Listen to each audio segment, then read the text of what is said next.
What's up, everybody? It's a new episode of Punk Rock Talk. You're listening to Blanks77. They're on our Spotify playlist, Rebellion Noise 2022. Follow us on Spotify. We update the playlist every Monday, and it's always in correlation with whoever our guest is going to be on this show for that week. Our guest this week is Renee Blanx of Blanks77. We are celebrating Women's History Month all month long here on Punk Rock Talk, which means we'll be having female guests on every episode this month. And I could not be more excited about today's guest. Before I get Renee on here, a couple other things happening in the punk rock world, especially in the street punk world. Punks Unite Fest was just announced. And Blanks77 are confirmed. It looks like it's going to be a hell of a year. I'm excited that Blanks are on it. Really good to see them active. If you missed an old episode of Punk Rock Talk, you can find that on our YouTube channel, the Havoc Punks YouTube channel. If you have not subscribed to our YouTube channel, go ahead and do that, because we're always preparing new content to release on there.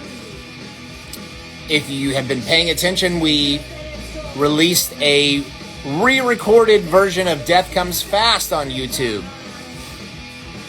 just a couple weeks ago. People have been asking if that's coming to streaming services, and the answer is yes. It just takes a little time. But in the meantime, you can listen to it on YouTube. Are you in a band? Do you need merch? Dead and Buried Inc. is your source.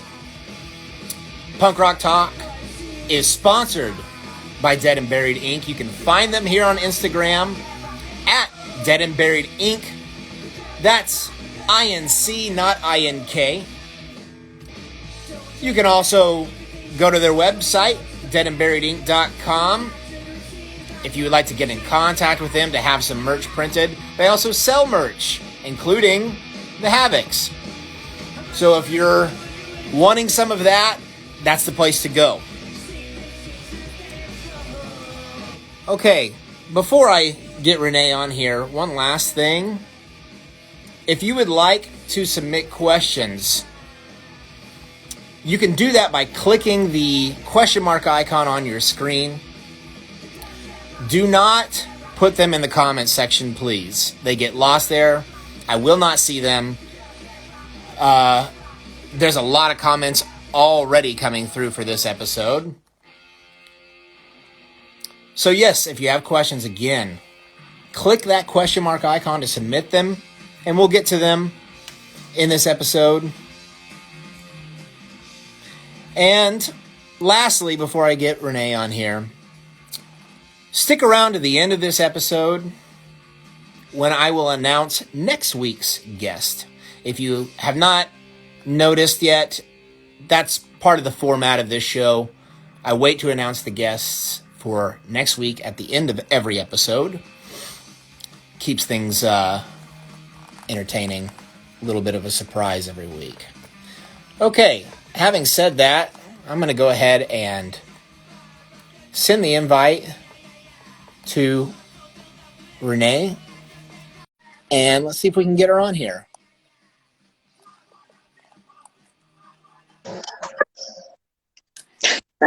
Uh-oh.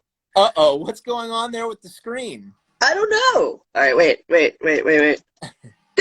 There it is. I'm a little bit of a boomer, all right? Just, That's okay. Bear with me. You are forgiven. Thank you. Thank you so much for making time to be a part of this. Well, the check is in the mail, right? Yes. My interview check. Okay, all right, all right. Is this like Oprah? Do I get a car? Am I? I'm going to just go ahead and share that you are the first and only guest that will be receiving compensation for appearing on Woo! the show, but you're Excellent, worth it. excellent. I'm just gonna buy vodka with it. So it's. Cheers, Instagram. How are you? How are you? It's happy hour. It's happy hour. Right. So I want to talk to you about a number of things, especially the band. There's so much to talk about there. But before we dive into that, I also just want to talk about who you are as a person, because that's one reason why we wanted to start this punk rock talk show, was so that fans can get to know people in the bands for who they are as humans, not just what they do in the band. Oh boy.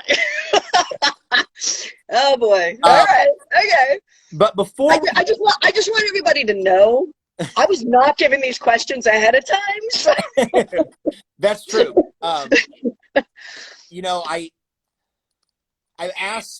had some future guests ask if I can provide them with a question list. And it's no problem. I intend on doing that for those that have requested it, but I haven't done it yet.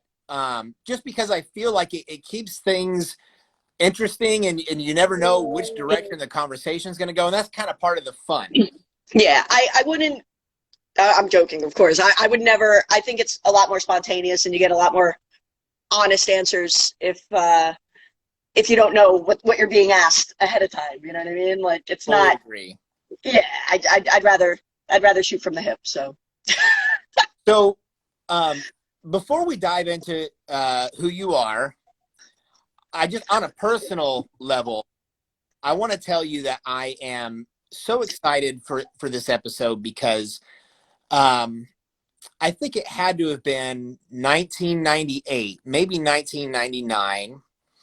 Blanks77 played at a record store in Oklahoma City, where I'm from originally. At the time, it was called Music Dimensions, if I remember correctly. was that with was it with the Criminals and the LES Stitches? I honestly don't remember, but that sounds familiar. So it possibly was.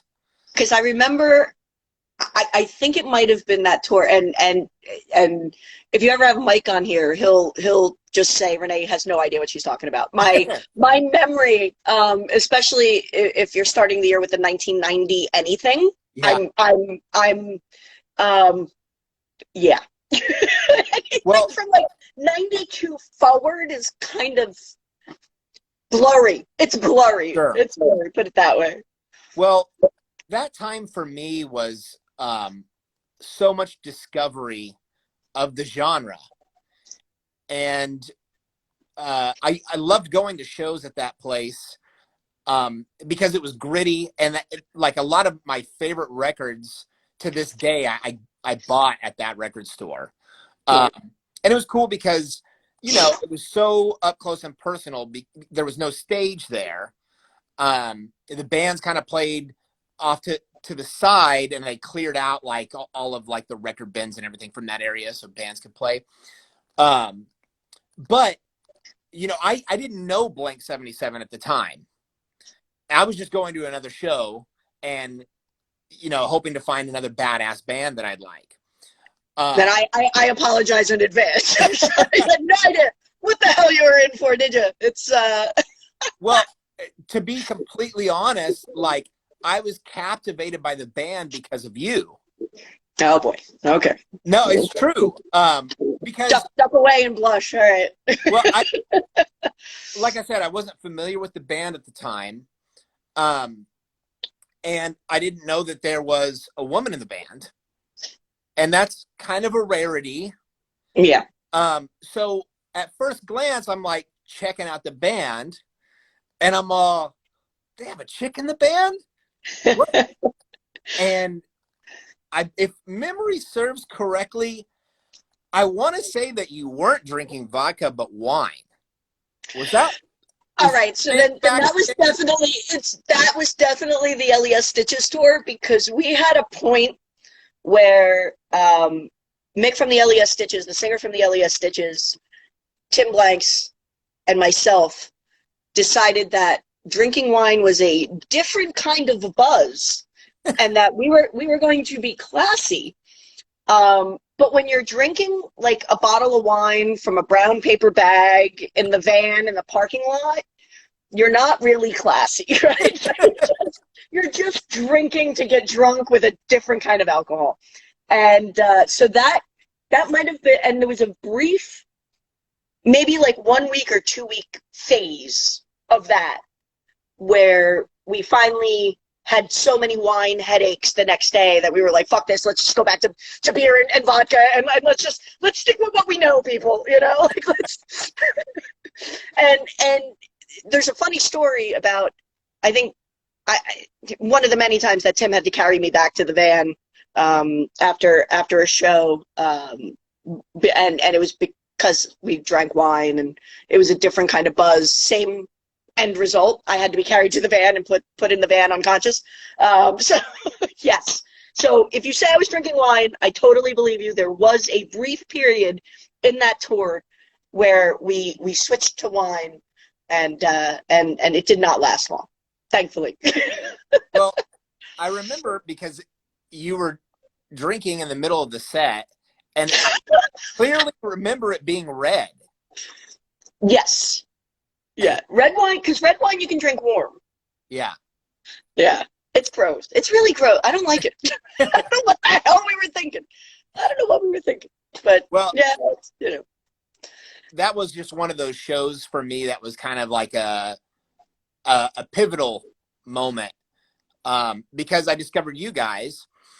And, of course, I, started buying the records. And at that time, I believe you guys were on tour promoting CBH. Is that right? Yep. That's the time period. Yep. So that record, I played over and over and over and over and over. And I had it on CD. I actually still have the CD. And I listened to it constantly. I'd say probably for like 4 years. And I was like so hyped on the band. I was like, I can't wait for them to put out a new record. It's been a couple of years. You've been waiting a long time. It's been a while. It's been a while. Yeah. So yeah, I want to talk more about that here in a minute, but okay. I want to go back to what I said earlier about just kind of getting to know who you are as a person. I'm fascinated to learn about the guests that come on here, about who they were as kids and what kind of led them to getting into the scene, and the area that they grew up in, how that contributed to it, etc.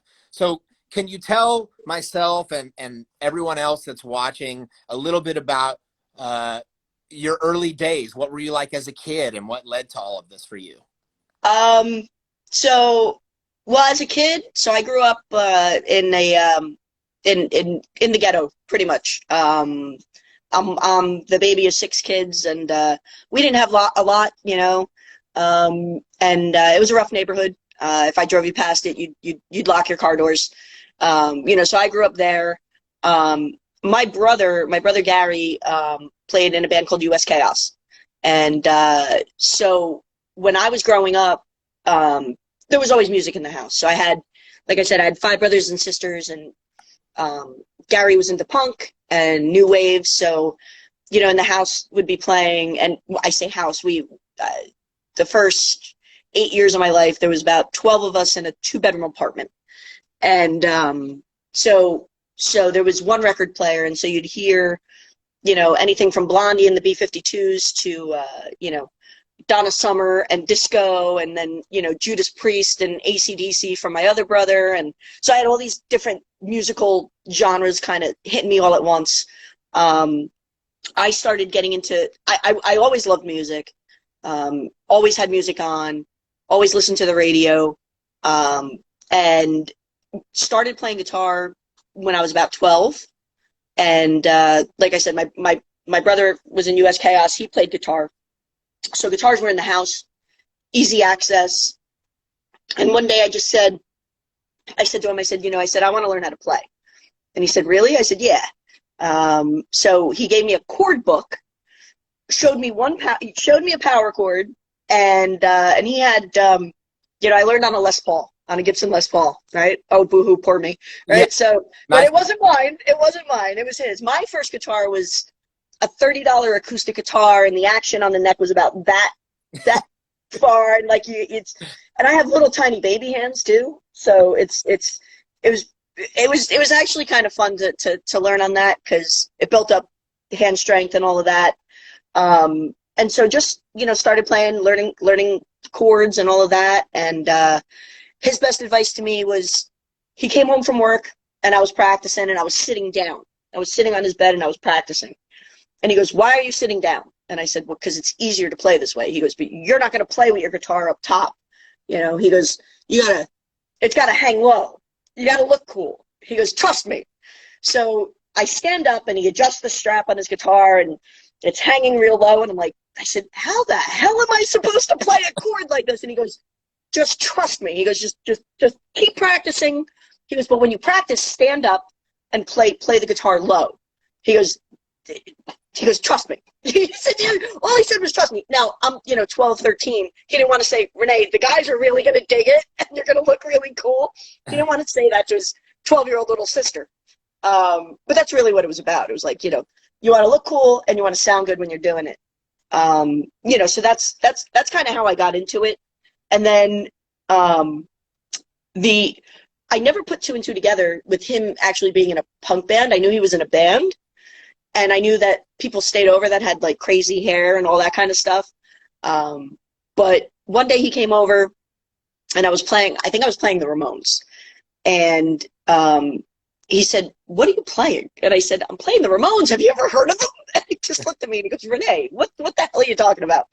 So then, I started, copying, making tapes, cassettes of all of his records and all that, and just kind of full-fledged, just jumped into it. And Blank started, I was 16, and it was the first band I was ever in, and so I got kind of lucky. I think I think I did all right with my first shot. Right, that's not too bad. Yeah, most people, their first band is definitely not the one that they become known for. So yeah, that's actually sure. Cool. Yeah. So at that time, we're talking early 90s, right? Yep. So another thing that I am dying to ask you about, because things have changed so much since then in terms of recording. Yeah. And your first experiences recording with the band, it's this whole other animal compared to just playing live. And you think about where it was at that time, I think that it was kind of just really starting to be introduced with computers. I don't even know if Pro Tools was in existence yet. There were other platforms to use. I didn't have a computer until sometime in the 2000s. It really was a different world. We recorded our first demo at like a legitimate recording studio, and it was the reel-to-reel tape, and stuff. Yeah, and that was actually, and then it kind of went downhill from there for a little bit. Our first 7 inches, we didn't know what the fuck we were doing in the studio. We had no idea. It's so different, and just capturing the sound and getting good vocals and getting a good mix. And we were recording with people that had no idea what punk rock sounded like or anything like that. And you can hear it on our first 7 inches. And I don't really listen to them a lot. And I don't listen to our stuff recorded very much at all, because I'm super critical, right? So I don't like listening to myself play, because I'm gonna tell you 900 things that I wanted to do different. And it's hard too, because when you go into the studio, you have songs and you have an idea in your mind, and then the song kind of grows organically as you play it live. Little things. We do little things with our songs live that aren't on the records, little stops, little pauses, a change to a lyric here or there. Well, with Mike, a lot of the lyrics have changed here and there all the time. But little nuances like that when a song is brand new, you don't have that feel for it yet, right? So you kind of go in the studio and you record it like you wrote it, and then it kind of grows and takes on a life of its own sometimes. I Want to Be a Punk, we recorded it straight, the way it was written, the way we practiced it. And then live, after our little intro part, Mike will do something ridiculous. And we don't know what he's going to do. He'll start singing, Cheap Trick, or he'll start singing, Dolly Parton. It depends on whatever the hell pops in his mind at the time. And that's the kind of fun stuff that you get live that you can't capture in a studio. That being said, I love working in the studio. We've just never had the time or the money to spend the kind of time that I would like to in the studio to play around with sounds and things like that. So it was much different when we started versus what it is now. Now you can record a whole album on a computer. It's crazy. What can be done. And, between that and social media, I'm a little disappointed that that punk isn't bigger than it is right now, because of all these things that we didn't have in the past that could only help it, and I don't know if it's a lazy thing, or if it's a take it for granted thing, or if it's just a attention span thing. But I think the bands that do use it and use it well, you can really benefit from it. Absolutely. I told you I don't shut up. I told you I don't shut up. You were warned. You were warned. I told you I don't shut the fuck up, so that you've been warned. No, that's okay. Like, you've talked about so many interesting things just in that last bit. And I would like to touch on a few of those things. Mm-hmm. Talking about the old days with recording, especially reel to reel, like, that's just so expensive. The cost of tape was astronomical back then, and now it's obsolete basically. I mean, studios still want it for artists that really want to go that route. Yep. But what you had to pay for one session at a studio back then, you could use that same amount of money today and buy everything that you'd need, or almost everything that you need, for your at-home recording studio with decent gear. Yeah. And I can totally relate to what you're talking about. Like, when you first start recording, especially with your first band, and like, you think that your guitar tone sounds fucking rad. But then when you record it and listen back, you're like, sounds like a chainsaw. Yep. We have one 7-inch where Chad's snare drum sounds like he's hitting a wet piece of wood.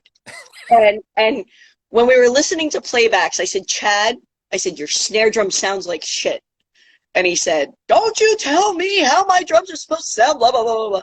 So the record comes out. He's all excited. He gets it home. He puts it and puts it on his turntable, and he plays it, and he goes, my snare drum sounds like shit. And I was like, oh no. I was like, oh no, you didn't. You didn't go there. But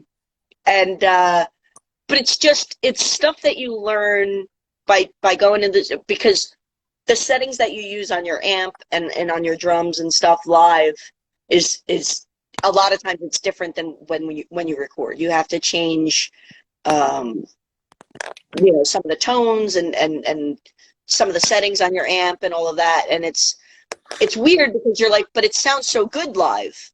and you hear, people who record you live and you go, wow, my guitar sounds great and all of that. But when you transfer that to a studio session, it's like, why doesn't it sound the same? And, I'm sure there's some kind of scientific, technical reason for that, but I don't know what it is. But those are the things that you don't really learn until you're actually in the studio, until you get some experience doing it. And you just, we got lucky. We started recording with Don Fury. And I feel like once we did that, we really learned how to work in a studio. So that brings me to my next question. Are you familiar with using any type of recording software today that, like, have you experimented with that at all? Me? Absolutely not. Absolutely not. How long did it take you to get the camera set up and look? All you see is red above my head, and come on now. I am and I've had conversations with people about guitar pedals and all this stuff. They're like, how do you get your sound? I said, I play a Les Paul Gibson through a Mesa Boogie, through a Marshall cabinet, and it sounds fucking great. Because they want to know what pedals I use and what effects do I use. And I go, no, I plug in and I play. I go, you can't be in a band with Mike as your front man and have a pedal board with 900 pedals in front of you, because he's going to stomp on every single one of them. Okay. And so you're going to have like a wah-wah pedal in the middle of some song that you don't want it to happen. So the technical stuff, I'll sit down, I'll go into a studio and we set up and we play, and I'll record, we'll do a track, or I'll play in the control room to hear what it sounds like. I know what I want it to sound like now, and like I said, you kind of learn that as you go. So I know what I want it to sound like, but I have never set up, like a Pro Tools kind of thing or anything like that. Tim and his wife Julie, they're really good with that stuff, and recording and doing that. But I have zero experience with any of that stuff. I'm technologically, I'm still in 1992. Hey, if you ask me, like, things were better in 92. I think so. Like, I agree with what you said a little while ago about the things that we have now, the technology that we have now with the internet and social media, and being able to stream music, etc. If we had that in the 80s or the early 90s or whatever, it could have meant more exposure for so many bands. But I feel like we have that now, and because things are so accessible, in a way it makes them less special. That's what I was talking about. Like, for example, like, we used to go on tour. We didn't have cell phones. You know what I mean? We used to have to buy calling cards. Yep. And pull over in truck stops and advance the shows and get more specific directions, or, let's face it, it's punk rock, right? So, yeah, we have a Thursday show at a record store in Oklahoma City, for example, on tour, right, in August, and you call the day before and they go, oh, you're playing a basement show now because the record store got shut down, or the owner got arrested, or something like that. And so we used to have to call, we used payphones, and we had a binder book that we'd bring with us, a thick ass binder book with MapQuest directions to each show from one city to the next city. It was like, okay, we're playing Cleveland tonight, and then we go to Chicago, and then we're going to Detroit, and then we're going to, Boise, Idaho, and how the hell do we get there? And we'd have all the directions in the order of the cities that we were going to play. And, like I said, there wasn't cell phones, there wasn't Google Maps. We once went to the wrong Kansas City, because there's a Kansas City Missouri, and there's a Kansas City, Kansas. And if you didn't know that, you know it now. And we know that because we went to the wrong fucking one. And we're like, this isn't where we play. This is like, a house somewhere. And not that we didn't play houses, but totally in the wrong. We weren't even in the right fucking state. So that was a problem. We made the show. We always made the show. We never canceled. But the social media thing, that Facebooks and Instagrams and Twitter and all of this shit is so powerful. Yeah. And I just feel like it's not being used to its advantage. You know what I mean? Or it's either that or just kind of apathy. I know in New York, New Jersey, we get all the bands, right? Any band that's coming through, especially in the 90s, not so much now. Everybody kind of just focuses on California and the West Coast. But in the 90s, we were spoiled, right? So I think the middle of the country kind of gets shut out a lot. And even when we would tour, you would kind of do the circle, and a lot of times you wouldn't hit the middle, right? So you'd kind of, you'd do the north, and then you'd hit the West Coast, and you'd either work your way down, or you'd go down and around, and the Illinois, all the states in the middle would just kind of get forgotten and left out. But I just feel like there's so much more that can be done with the social media that we have that isn't being done. I don't know how to fix that. I think, the Blanks, we try to use it to our advantage as much as we can.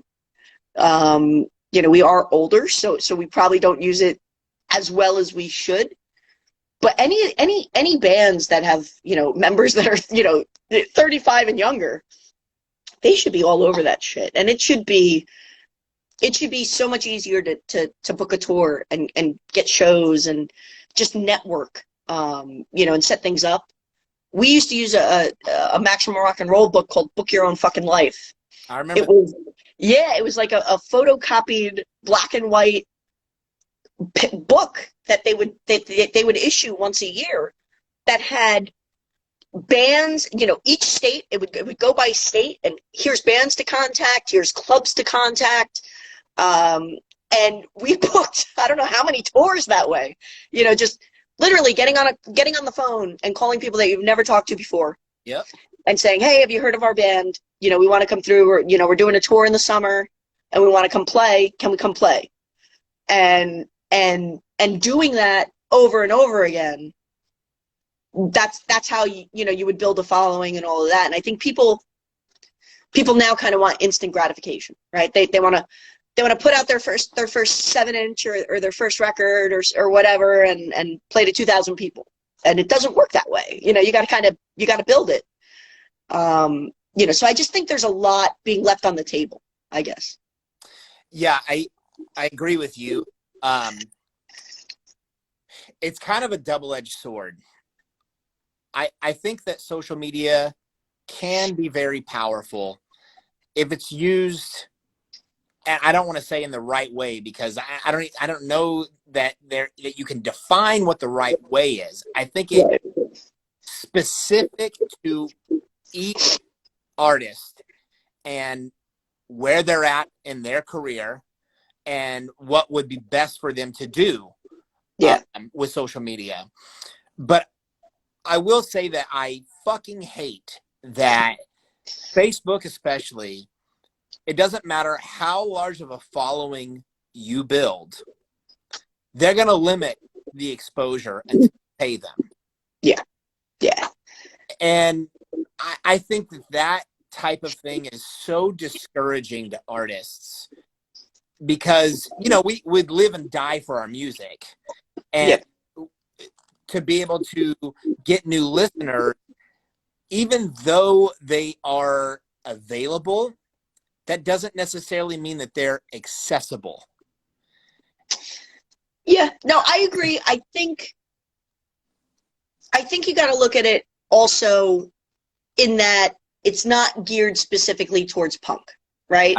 It's not really geared towards punk bands. And what we do, right? So if you're, if you're trying to be the next, I don't know, the Cardi B or, whatever, whoever's popular right now, right? If you're trying to be like the next one of them, Facebook's going to say, look, you can reach 2,000 people or whatever, and then you're going to have to pay us, because those type of artists, they don't go out and play basement shows, right? They do showcases for record labels, and there's money there kind of built in, even as they're starting, if they're worth anything at all as far as a record label is concerned, right? So for punk bands, look, if you're in punk to make money, it's not going to happen. I can tell you that right now. Sorry, kids, you're not going to make money. Go get a job. You're going to have to do this at night after your job, and you're going to be tired. But so I think, for punk bands, you're right. There is a limit to the audience you can reach, but it's still a huger audience than what you could have ever reached, even as far back as the 90s,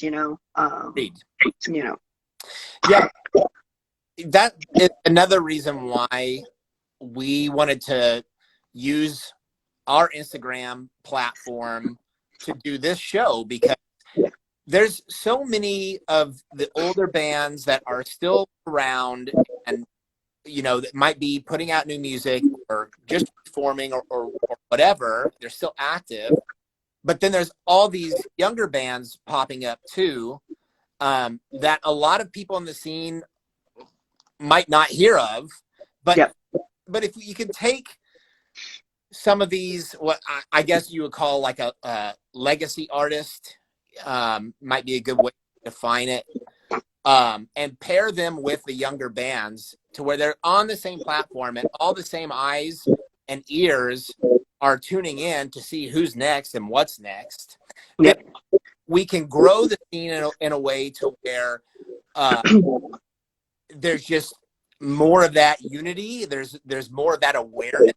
Bands are active and what they're doing. Yeah. And another thing that we've talked about on several episodes now is the importance of physical media. That seems to have kind of gone to the wayside over the years because we have smartphones and digital technology available to us. But I think there's still a lot of value in physical media, and that the punk scene especially should be supporting that and distributing it and, getting it into the hands of the people that are in this scene, because once it's in your hands, it becomes real. Yep. Yeah, I mean, we used to, me and Mike used to go to shows in New York, and we used to carry our demo tape with us. We'd have a bunch in our pocket, and we weren't playing the show, but we would walk around to people and go, hey, we're in a band. Do you want to buy our demo tape for $3? Which, by the way, I think on eBay, it's like a couple $100s to buy that demo tape now. So you should have bought it to us at the C-Squat in New York City at the Squatter Rot show, in 1992 for $3. And you would have made a couple $100 at this point. But, I agree. I think some of these larger festivals and stuff that happen as well are amazing, and they're so much fun, and you get a mix of bands like us that have been around for a while, and then younger up and coming bands, because the people who are putting these festivals on are punks, right? Yeah. Even Punk Rock Bowling, as big as it is, you know what I mean? It's the Stern Brothers. You know what I mean? And they were in a van and touring in the 80s and all of that. And so you with these big festival shows, you kind of get this mix of older bands and then new up and coming bands that you might have never even heard of. But you go to these festivals and these big weekend shows, and you get exposed to them, and that's great. It's so much fun. It's so much fun to see new bands coming up, and doing really cool shit and making really good music, and being a lot better than we ever were. And it's really, really cool to see that. And we get excited, and you know, I get excited about new bands all the time, and it's not even just, okay, look at all the cute boys in that band, although that helps, but it's also, it's also, you know, a lot of these younger bands, they're really, really good, and they're a hell of a lot more talented than we ever were, and a lot of them got their shit together a lot more than we ever did, and you know, and it's a lot of fun to go and play these things and see these newer bands that are coming up. You know, it's a lot of fun. Yeah. So Punks Unite just announced. Yep. You guys were announced. Yep. The first year that it's going to be in Denver, because before it was Fire Rock in Tulsa. Yep. So pretty cool that it's going to be in a different city this year. Yep. What thing are you looking forward to the most with that festival? Is it just actually playing or hanging out with bands that you haven't seen in a while, or? Yeah, I mean a combination of everything. It's you know, we're gonna be there for one day, and then we're flying to Dallas for a show the next day, and then flying home the next day. So we're flying to Denver, then we're flying from Denver to Dallas, and then we're flying from Dallas to home. It's great to see a lot of the older bands that we've played with back in the day, and to see them again, to catch up. You know, we don't see them as often as we used to. I mean, we used to see Bones from Lower Class Brats every couple months. You know, he lived in Austin. Any tour that we did, we went through Austin. We stayed at his house. You know, so stuff like that is, you know, getting to see friends that you haven't seen in a while, and especially with COVID, you know, so many things got canceled, so many things, you know, we've been isolated for so long. So just getting out and seeing old friends, newer friends, seeing new bands, seeing our old bands and seeing them play. We just love that shit. And, you know, for us, you know, because we don't do 2-month tours anymore and things like that, these kind of shows, these festival shows are perfect. You know, it's like, okay, you know, here's a weekend, you know, we'll go for the weekend, and, you know, we can still come back and pay our bills and do our day jobs and all of that, and but still go out and have fun and still do what we like to do.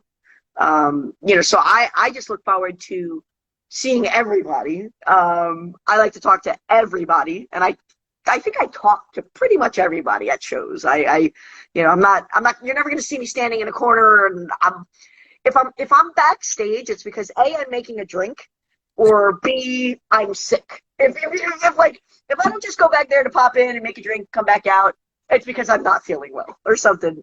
There's some reason. You know, you should always be able to find me at a show and in the crowd and watching. You know, so I just look forward to all of it. They're just so much fun, these fests. I think that is one thing that I have noticed about you and your personality through social media, because prior to this, I would have had no idea what type of person you were.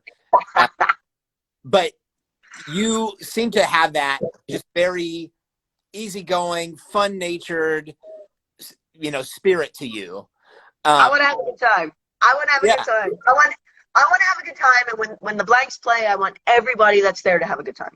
I think that's what the focus of the scene should be in a lot of ways. I mean, of course, there's important topics that we should use the music, you know, as a to bring awareness to those.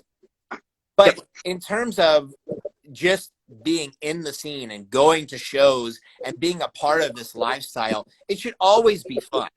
Yep. And there's so many other people and so many other bands that do the political thing so much better than we ever could.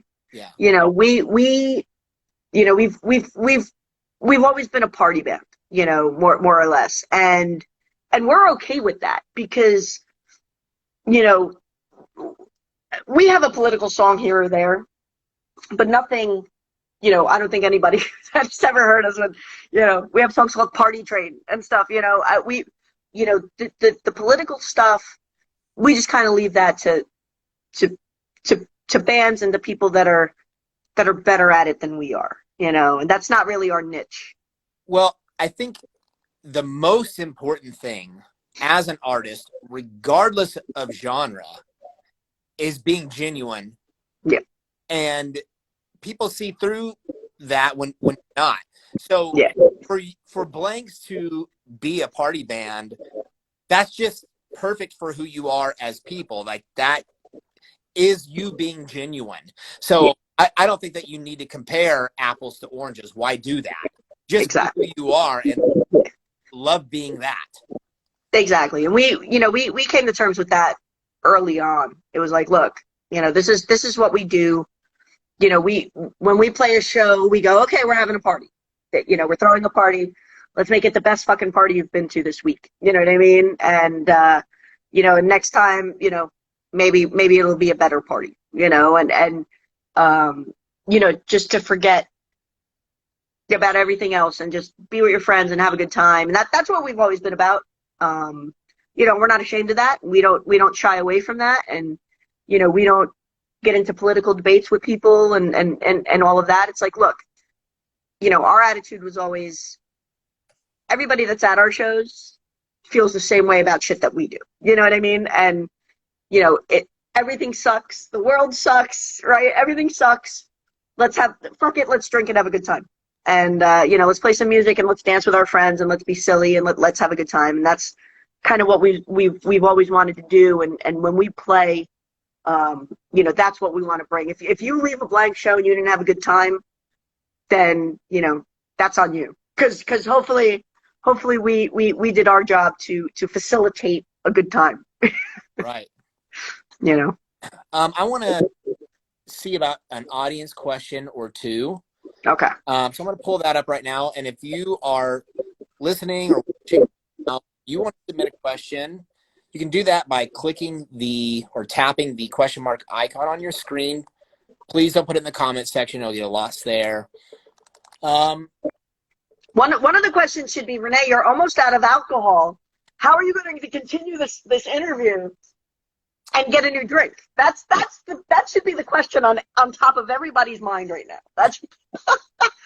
And I'm trying to figure out, because you might come for a walk with me into my kitchen to make a new drink. That might be a first for this, but we'll see.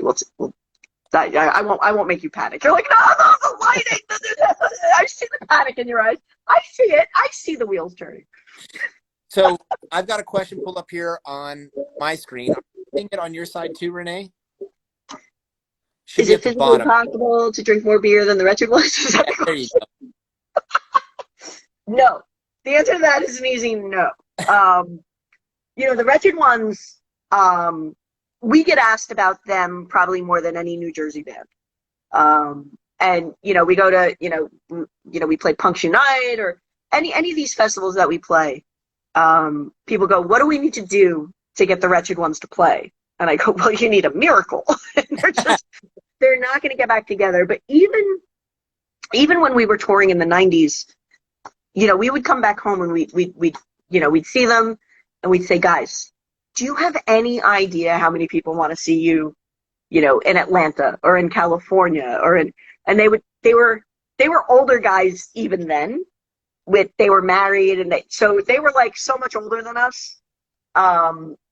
They were married, they had kids, they had mortgages, they had jobs, and they were like, guys, we can't do what you do. You know what I mean? And every once in a while we'd get them to come out to Connecticut or up to Boston or, but they never toured. They never left kind of the immediate area. And they could have done very, very well.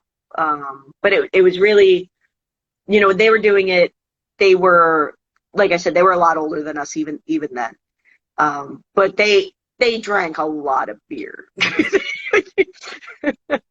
and anybody can really drink more beer than me because I drink like one beer and then I'm full and I have to pee all night and it's just that's why I stick to vodka. Like I said, we had the brief little wine period, but that's gone, thankfully. But yeah, no one drank more beer than the wretched ones, except maybe Submachine. Submachine could drink. Those boys, they made hair grow on my chest. They could show us up in the drinking game. That's for sure. They were a handful. I think that's an image I will never get out of my mind. We've got another question here from the Broken Cuffs. Oh, Ricardo, They want to be a punk. Ricardo should be like growing chickens or something, or like hatching eggs, or doing, harvesting his organic eggs and stuff, and building chicken coops. Do I want to be a punk? Bitch. Okay, let's see. We got a few more. I'm going to get up here. Let's see. All very serious questions. Huh? What's my favorite vodka? I saw that one. Oh, my goodness. Any chance on playing in Ohio in the beer future? Ohio. It's been tossed about. Maybe like a Pittsburgh, Cleveland kind of a trip. We've been talking about it. Then COVID happened, and so that's one of the things. Cleveland and Cincinnati were always our big places to play. Cincinnati had one street that had a couple clubs on, Sudsy Malone's, and there was a bigger place, and we played there with the Donnas, I think. Nice. And they opened for us, by the way. Yeah, that's funny, right? And there was one strip, and Sudsy Malone's was a bar, laundromat there was a laundromat in the back, but a bar in the front, and that's where the bands played. It was really cool, actually. It was a good street, but we always had like 1 or 2 days off there, and there was only one street in Cincinnati. Like, that was all there was to do. There was one street, and you'd just get bored, and I'd be like, oh my God, get me out of Ohio. But yeah, we've talked about Ohio. Hopefully, maybe a Pittsburgh, Cleveland kind of a thing at some point. I don't have dates or specifics, sorry, but we didn't forget about you, Ohio. We love you. Okay, let's see. There's a few here that would be fun to throw on. One of your buddies here. $4 Sean. $4 Sean. He wants to borrow $4. So $4 Sean. I can't get into specifics of why we call him $4 Sean, but so he's part of the Pogo City crew, and so we're gonna give those guys a shout out. Him, Andrew, Jessica. They do a podcast called Pogo City. I'm on there quite a lot. More than I should be, probably. And Sean, no, fuck you. You can't borrow $4. God damn it, you cheap son of a bitch. You owe me 4 plus. I don't even know how many hundreds. But he there was a point I was there and it wasn't on air, and he goes, well, I've got $4, and it was to buy some stuff, and I was like, $4? What the fuck am I gonna do with $4? Like, why don't you put your $4 away in here? So I can't get into details, and everybody's like, what the fuck is Renee talking about? But yeah, it's funny, and if you know, you know, and if you don't, I'll tell you off camera. Well, shout out to him and Andrew and the Pogo City radio crew. They do new episodes every Friday, correct? Yeah, it varies. They try and do Fridays. Sometimes it might be in the middle of the week. Sometimes it might be a Saturday or Sunday. They got kids, and it's basically they run it out of Andrew's attic. So you go over his house, and you got to climb in the attic, and it's hot, and it's either hot or it's really cold, and I don't know why the hell I do that damn show all the time. It is a lot of fun though. No, and they do a good job. Promoting new bands, promoting shows, promoting the scene. And doing their thing. So, shout out to them. And I love them, and I don't know why. I'm confused as to why. I'll work it out in therapy or something. I don't know. I'm a glutton for punishment or something. I don't know. Well, to anybody tuning in, they should definitely check out the Pogo City Radio podcast. Yeah. Andrew's a great guy. He's invited us on there a couple of times to talk. It's been fun. Yep. And hoping that we can do it again in the near future and have him on here as well. Oh yeah, he don't shut the fuck up either. So it's great when I do pogo and Andrew's there, and obviously Andrew's always there. So when I do pogo, it's like, all right, guys, shut the fuck up. Just shut up. Play a song. Just shut the fuck up. You know, and he's babbling and I'm babbling. Sometimes we're babbling about different topics too. So that's always fun. But yeah, no, it's good. They do a lot. You know, and they've come a long way from you know, where they started, and they've built up a really good following as well. You know, so good stuff in the works, and they're gonna start doing releases as well. They're gonna do some Pogo City Records stuff, and you know, some releases, and you know, it's just it's all good stuff, all good and positive stuff for the scene. That's awesome. We are kind of getting short on time. I have a few that I want to ask you before we have to wrap it up. All right.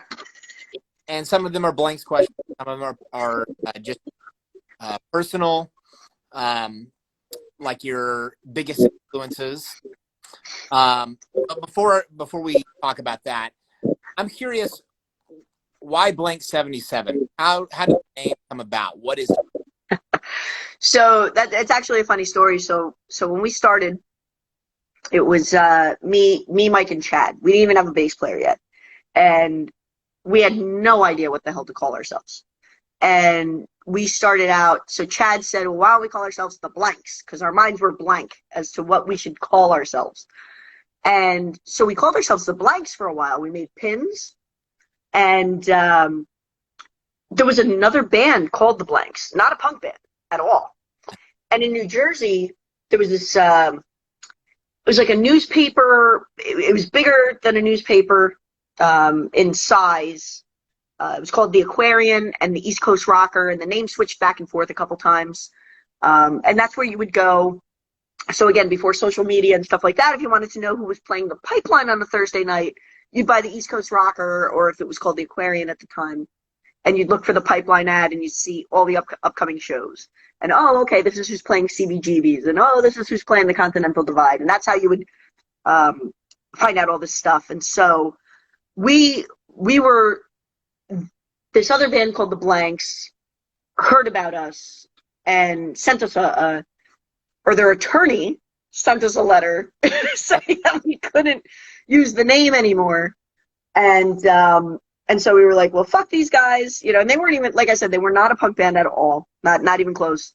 And so we threw the 77 on there because that's the year of our favorite genre, you know, that's the stuff that we were most influenced by is the 77 punk stuff. So that's kind of how that came about. Very cool. Yeah. And then you guys have artwork that features the Pogo Punk. Yes. Jethro. Tell us about that. Like, how did that all come together? Who's the artist? So Jethro Wall is he's our artist extraordinaire. We had a couple people you know, back in the early days do some artwork for us. Jethro did not do, for example, the Killer Blanks cover. That was a friend of ours named Josh. And then we met Jethro. He lived in Pittsburgh. And in the early days, we went out to Pittsburgh quite often. And we played with Submachine. We were good friends with Submachine, Os Rotten, and a lot of the punks out in Pittsburgh. So we did a lot of shows out there. We met Jethro. He did art. And the first thing he did for us, I believe, was the Up the System 10-inch cover. And he showed us, and we were just blown away. We were like, this is perfect. This is absolutely perfect. And he really nailed it. And that guy has just kind of he's been our mascot, you know, the Pogo the Punk guy, since then. And we turned that into a shirt, a red shirt with black ink, So it was the cover of the 10-inch, and on the back, it just had writing that just said "Total fucking Pogo Punk" on the back. And I silk screened those shirts in my basement. Nice. I don't know if you ever saw the picture of Rihanna wearing the blank shirt as a dress. And I was like, I probably made that fucking shirt in my mother's basement in like 1993, which is it blows my mind, right? And she wore it like at Giant Stadium on a tour with Eminem, and it's hysterical. It's like, wow, okay. But I used to silk screen those, and I don't know how many of those shirts we made and how many we sold. Thousands of them. My mom used to come down to the basement, and there'd be all these red shirts just hanging up off the pipes in the basement, like a maze. But that's how we initially hooked up with Jethro, and he's been doing our artwork ever since. And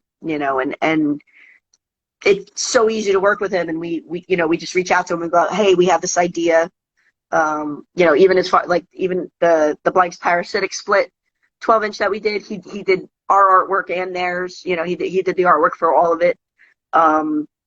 He lives in California now. He's married. He's got kids, and well, his kids are grown, but he doesn't do art as much. He's a lot busier with other stuff. But whenever we reach out with a new idea, he's always on board, and he usually just knocks it out of the park. It's really crazy. And he's a great guy. He's one of our best friends, and we love him to death. Hi, Jethro.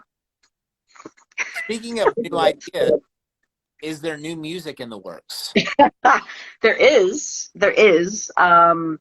We are going to.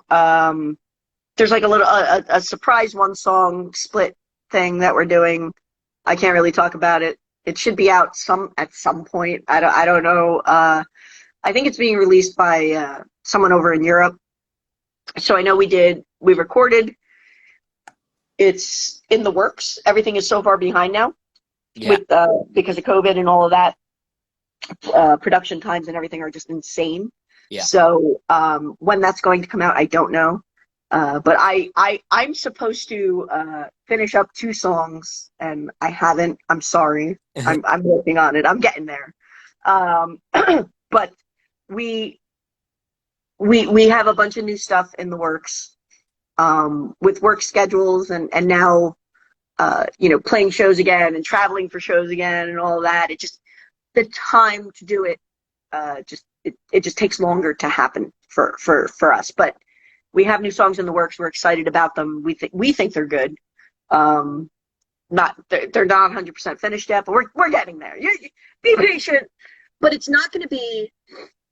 We're not going to release a full-length album, because I just think doing either our own 7-inch or split 7 inches with other bands, with newer bands, is a better way to go.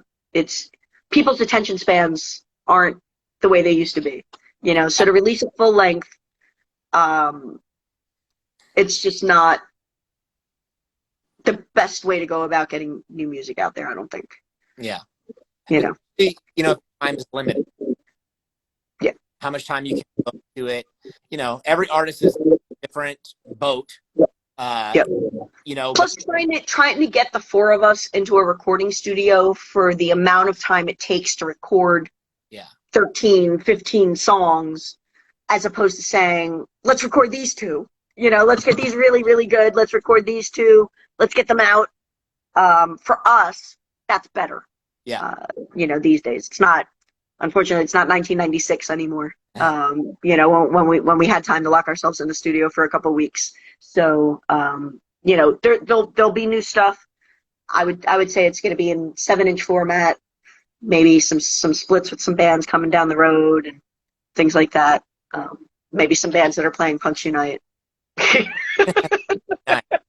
I'll just tease everybody, and I can't, confirm anything 100%, but we got talk. There's talk. There's chatter. Cool. We got things in the works. Yeah. Well, I'm excited to hear Blanks material. I'm sure everyone else do. And before I let you go, just a couple more questions. I'm curious about, who are your big influences as a guitarist? So that's easy. And I've been asked this question a lot, and so my top two are going to be it's Johnny Thunders and Joan Jett. Um, those are my top two. You know, Steve Jones from the Sex Pistols, Mick Jones from the Clash, all of that. But the top two, like there's distance between, and Joan Jett really is more. She's not the most technically proficient, but it's just more that she's a chick and she rocks. And I Love Rock and Roll was the first album I ever bought, and you know, and Johnny Thunders. If you listen to Blank songs, we play a lot faster than Johnny Thunders and the Heartbreakers. But if you listen to the riffs that I play, pretty much, you know, I should send him some royalty money or something. Send his family some royalty money. those are my top two. Johnny Thunders and Joan Jett for sure. And then, yeah. Um, I'm curious also about you being a woman in such a male-dominated scene, and just with punk, but rock and roll, it's so male-dominated. But I gotta think that for you, you gotta have a real sense of pride that not only you're a woman in the scene, but also you're in a band in the scene that is well known. What would you say is your biggest influence as far as just another band that is either strictly females or is fronted by a female other than Joan Jett? Oof. That's a hard one. Wow. That's a hard question. You know, there's not a lot to choose from. And that's, you know, it's one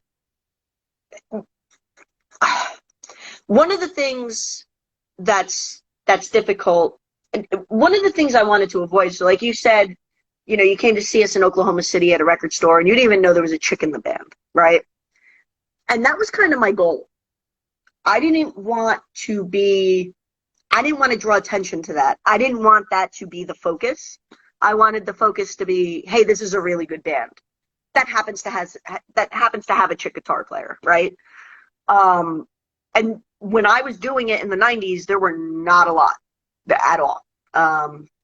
You know, so when I was young and growing up, you know, outside of Joan Jett, there were bands like the Go-Go's and the Runaways and, you know, Blondie and Debbie Harry and even, you know, Pat Benatar. She didn't play guitar, but, you know, she stood up there and she rocked, right? And there aren't a lot of female guitar players that I go, oh, you know, they're a big influence outside of Joan Jett. And even technically, you know, I'm sure there's a lot more women that are a lot more technically proficient than her or even me, you know, and it's a really hard question because I don't focus on the female perspective of it. I always just kind of did whatever I wanted to do and I didn't want to draw attention, like I said, to the fact that I was a chick. And I knew, obviously, right, that what I was doing was different, and it was, you know, a lot of times it was considered weird, and you know, it definitely was not popular for sure. People looked at me, they're like, you're gonna get in a van with like 3 or 4 guys and go away for 3 months, like, what is wrong with you? And I was like, I don't know, I'm fucking crazy. There's something wrong with me. Clearly there's something wrong with me. You know, but so you know, it's hard. I'm wearing a Drew Getz shirt, right? So they're an all-chick band. They're really good. But it's really hard for me to come up, you know, with a bunch of chick guitar. I mean, Lita Ford is awesome. But there's just not a lot. Like if you know, you think about it, there's just not a lot of women, and you know, there should be more. There should be more. Agreed. I wish there were more. You know, either in all female bands or you know, just one chick in the band and you know, take it from there. But it's hard. It's hard.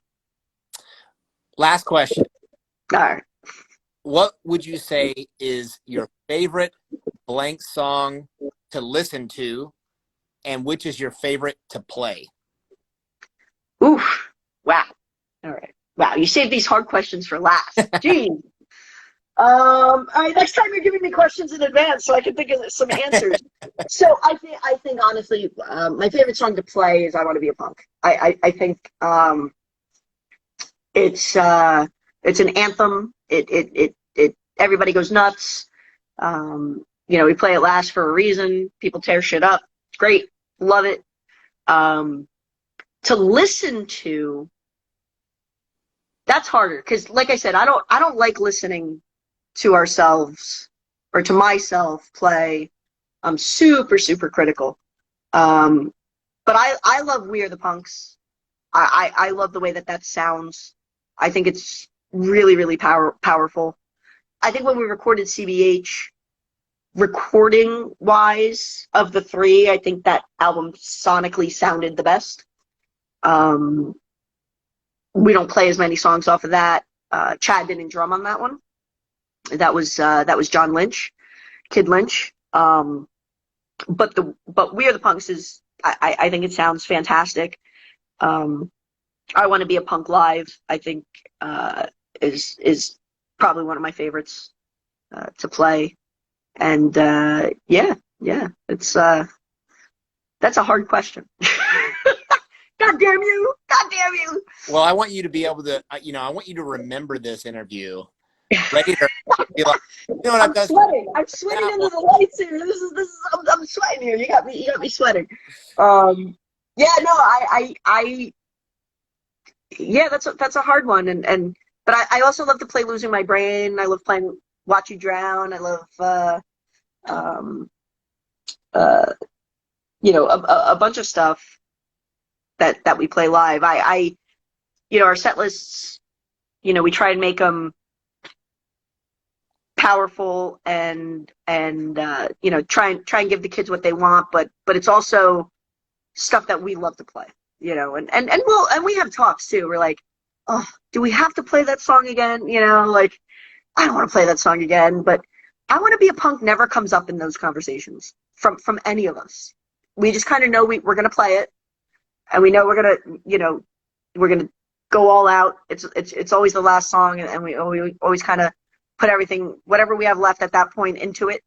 And so that song never really comes up as, oh my God, do we really have to play that song again? And there's a few that we go, okay, yeah, let's take that one out and we'll replace it with this, and or let's not do that one tonight, let's do this one. But "I Want to Be a Punk" live is probably, it's the culmination, right? It's the everybody blows their load at that song, and then they want more, and then we got nothing else to give. We're like, oh, I got nothing left. I gotta sit down. I'm not as young as I used to be. I gotta. So speaking of shows, you guys have one coming up. Why don't you tell the audience about that, and if there's any other thing that you want to shout out or plug, this is the time to do it. All right. So if I don't shout out Hostel City Oi, Jason Clank is going to call me tonight and just start screaming at me. I don't think he's ever screamed at anybody, but he might call me up and scream at me. I promised him I would shout out Hostel City Oi, and if you don't know who they are, it's Jason Clank and Chris Caton, and they are building an awesome scene in Philadelphia, Pennsylvania, and they're doing a great job. A friend of mine named Vin does shows at QXT's. He's doing punk shows at QXT's in Newark, New Jersey, and we're trying to get like a kind of a punk rock pipeline going with Philly and New Jersey. And then our friend Jay from Stomp Out Animal Abuse, there's shows in Southern Jersey, Asbury Park, near the beach, some stuff down in South Jersey. So some really cool things going on from all three of those promoters. Just doing really good stuff, great shows, great bands that they got coming in, local bands, and it's really just an awesome way to kind of build up the scene. Knowing that there's promoters that you can work with, knowing that there's people that you can contact. They have clubs that they can work with, which is really the key to building any scene. So there's that. So I gave all of them a shout out. So I'm good, right? And then, and then Pogo City is doing their things. We talked about them enough. Fuck them. And so Blanks are playing this Saturday in Washington, D.C. at the Pie Shop. There's going to be pie. I've been promised pie and vodka. I don't know. I don't know what else anybody wants, but I'm gonna eat my fill of pie and drink vodka and play some punk rock. Obviously, we got Punks Unite coming up. We've got Dallas coming up that same weekend. We're going out to California in June. Our friend Nacho, he's doing CY Fest. Unfortunately, we can't play because my job sucks and I suck sometimes and I get busy and I can't go. But Nacho does a great job promoting shows in California, in the LA, Southern California scene. So we're going out there in June for a weekend. I think we're going to do at least, I think we're doing 2 shows. I think that's the plan. And then I know I'm forgetting shows. We got other stuff in the works. We got stuff already in the works for next year. So be on the lookout for that. I play guitar for US Chaos. We got shows coming up. We got some shows coming up in Montclair, QXTs at some point in the future. So I'm super busy, which is great. Awesome. And support the women in the scene. You know what I mean? Don't give us a hard time. Don't look down your noses at us. We can hold our own sometimes. Well, thank you so much for taking the time to get on the show. This was great. I appreciate it. Thanks for asking me. I'm honored. I don't know that I'm all that important. So I appreciate it. No, I really enjoyed chatting with you, and hopefully we can do it again sometime in the near future and in person. Yeah, absolutely. Yeah, in person would be great. Because then I can get up and fill up my vodka drink, and I don't have to worry about being off camera, and you're just going to see like a red wall. This is my party room, by the way, that I'm in. It's the only room in my house, this in the kitchen, that Mike Blanks will hang out in. He says my living room is too fancy, and he doesn't like it, and he's a little bitch. He's a bitch sometimes. He is a bitch. And when you see us live, you tell him he's a little bitch. You have my permission to tell him he's a little bitch. It's all right. Anybody can tell him he's a little bitch. I probably won't do it. Oh, let him do it. It's great. See, Renee said it's okay if I call you a little bitch. he'll appreciate that, and then he'll come over and give me a look, and then he'll give me a drink, and then he'll say, "It's all right." Well, thanks again so much for being. Absolutely. For everybody in the audience, you want to make sure that you tune in next week when my guests will be the Devachkas. Oh, look at that. Old school. See them. They're going old school these couple of weeks. Yeah. Awesome. All right. To play us out, this is I Want to Be a Punk by Blanks77. This is Punk Rock Talk. Later, Woo! everybody. Thanks, guys. Right. I'm logging off. Bye, Renee. My drink is empty. I'm empty here. This is terrible. Bye. Thanks, everybody. Cheers.